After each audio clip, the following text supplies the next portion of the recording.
1 in 4 Australians hit by suicide during the pandemic. Let's have a look. Hello everyone, Florian.heise here and welcome to another episode of HeiseSays. Grab your stein of coffee. We're going to have a look at a media release from Suicide Prevention Australia discussing the 5 million Australians that have been affected by suicide one way or another, which has been exacerbated by COVID-19. Now, before we go through this topic, one thing, if you're suffering from mental health issues or suicide ideation, I would encourage you to ring people to try and get some help. It's not something to be ashamed of. Seek help if you need it, everyone, and reach out to people. So let's have a look at this rather grim and depressing topic, because a lot of people are concerned about the significant impact that the lockdowns, restrictions, media stream is having on the mental health of Australians. But one thing we also have to understand is mental health issues are being exacerbated by this.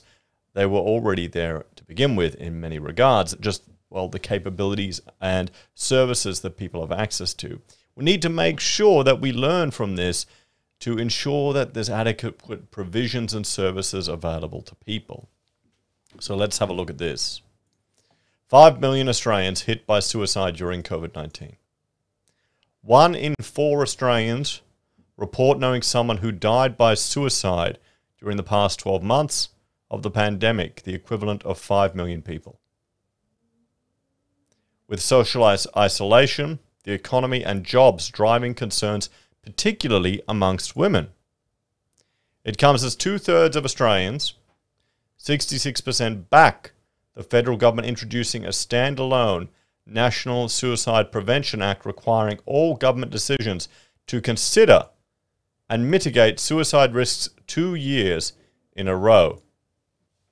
The findings are from Suicide Prevention Australia's second State of the Nation report, which will be officially released next week on World Suicide Prevention Day on Friday, September 10th. Suicide Prevention Australia's CEO, Nevis Murray, said history showed major increases of suicide were linked to major social and economic events, and there was none more concerning facing Australia than right now. Ms. Murray said legislation was the best prevention against suicide rates increasing, particularly given the major government decisions about economic, employee and welfare to support Australia's COVID repair and recovery. There have never been more lives lost to suicide in this country, Ms. Murray said.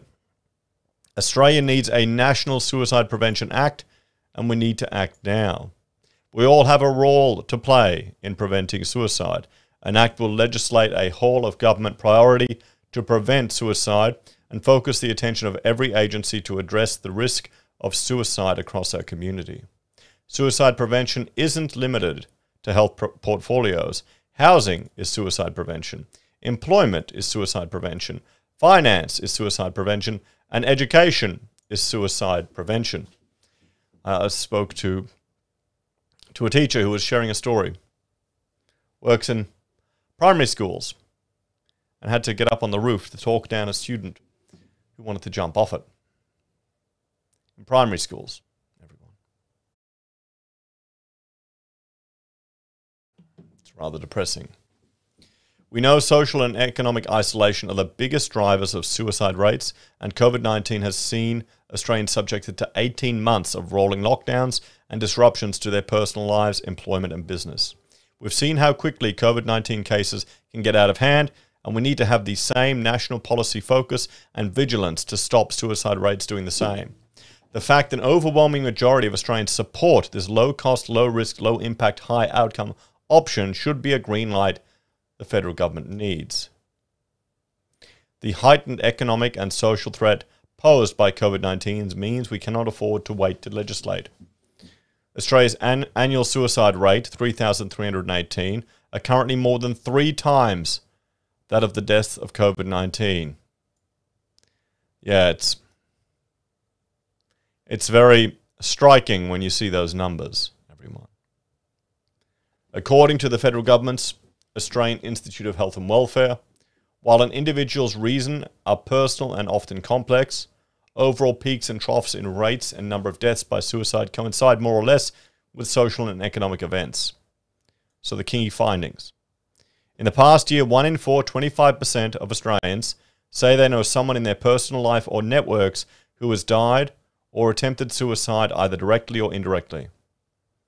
More than 1 in 4, 27% of Australians say they have either directly, 16%, or indirectly sought help or searched for advice from a suicide prevention service in the past 12 months. I'd like to see if that figure's changed.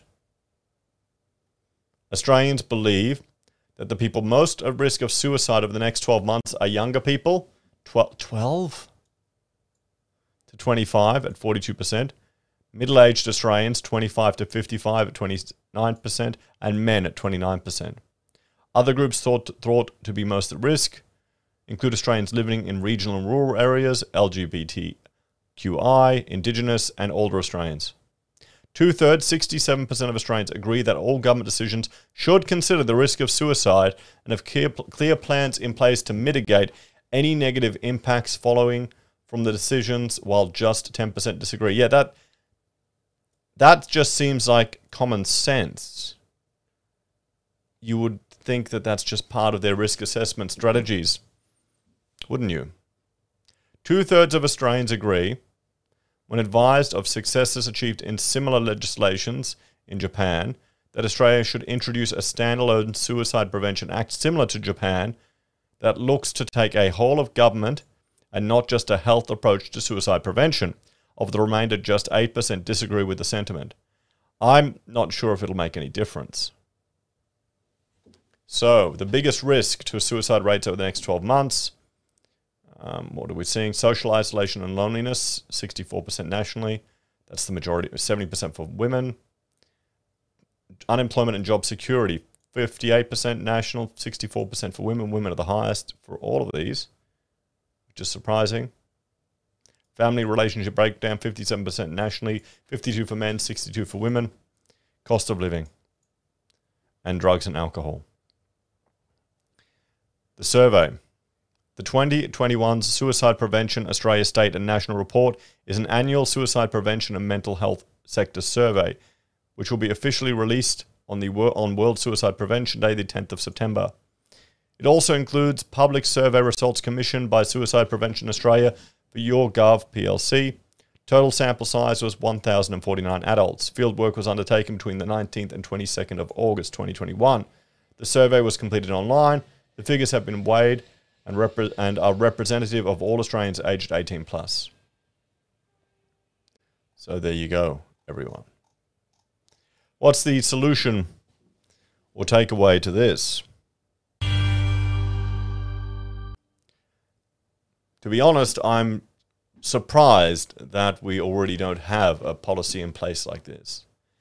We've got so many requirements, so many hoops to jump through for government, dealing with the potential ramifications with regards to suicide of government decisions and interventions. You'd expect it to already be in place. And I'm a little surprised it isn't. I don't know if it'll achieve much, but at the very least it will inform and prepare people that there's a potential risk of this and they should need to consider it. Would we have still had the lockdowns as much and as easily if we've had? Or would mental health services be provided to ensure these risks are mitigated? That's an interesting one. Guys, let me know your thoughts and opinions on this one.